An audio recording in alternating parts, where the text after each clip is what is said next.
She had no clue that I already knew. That was the strangest part of it all. Every morning at breakfast, she'd sit across from me, scrolling through her phone with that polished, harmless smile she always used when she wanted to seem innocent. I knew that smile well, too well.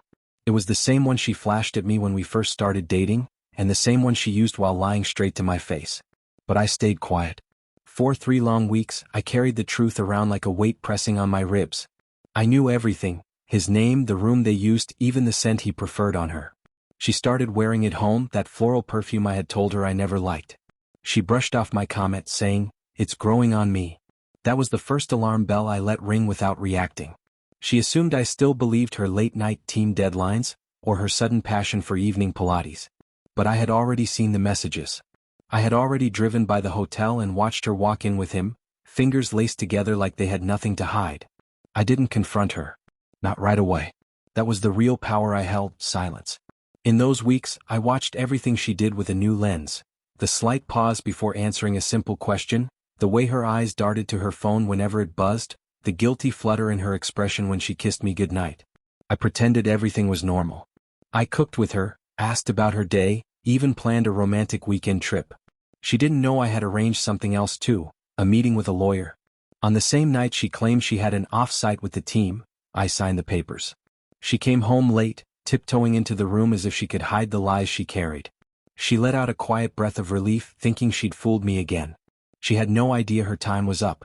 The next morning I made her usual coffee: almond milk, 2 pumps of vanilla, 1 sugar.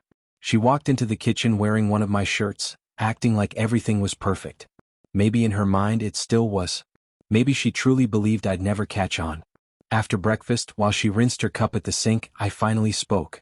"Hey," I said casually, as if nothing was wrong. "We need to finalize the divorce." She froze instantly. Her hand stayed under the stream of water, but she didn't even notice. Her shoulders tightened, and when she turned around, her face had gone pale. "What?" she whispered. Too soft. Too slow.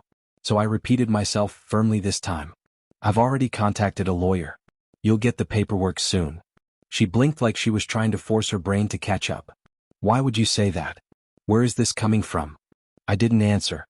Instead, I walked to the drawer, pulled out the printed text, screenshots, receipts, everything, and placed the stack on the table.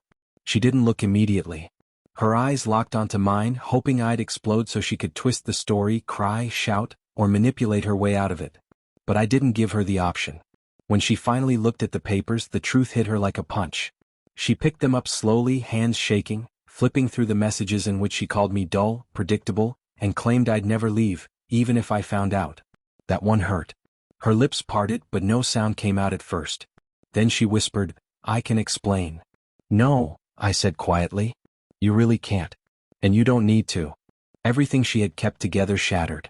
The confident, clever woman who thought she had outsmarted me turned into someone trembling, ashamed, and completely exposed. "I messed up," she cried. I almost laughed.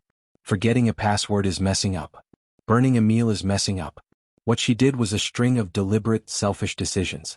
I told her I'd be moving out that weekend, that the house would be sold, and that everything would be handled legally. I wasn't furious anymore. I was finished. And that's what terrified her. Not the divorce, not the evidence, not even the consequences. It was the calm in my voice, the way her chaos no longer affected me. She begged. She pleaded. She promised to cut him off, swore she never meant any of it, called it a phase, a lapse, a moment of weakness. But all of it came far too late. The woman I once loved was gone.